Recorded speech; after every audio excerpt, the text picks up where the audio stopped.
Hi guys, welcome to the Active channel. Hope you're doing well. In this video I'm going to be showing you how you can convert your email to PDF. So let's go to Gmail first.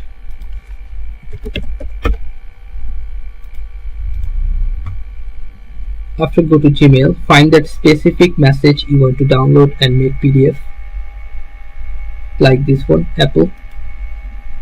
So if you want to download this specific message and if you want to make this PDF or convert to PDF, go here, this printer icon, click on this printer icon and it will pop up a window like this, and you can see here the destination, save as PDF. Okay, and the PDF will be like this.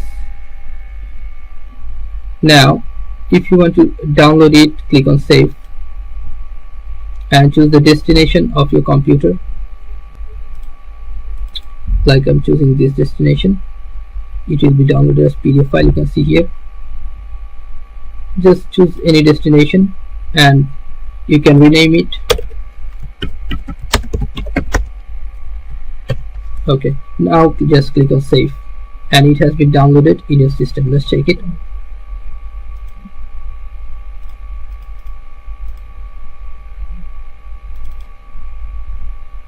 You find here one thing.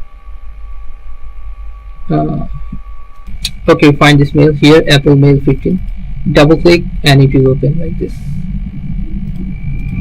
So guys, this is how you can convert any Gmail messages to PDF. So guys, if you find this video helpful, then please give a thumbs up and don't forget to subscribe the channel. Thank you so much for watching the video.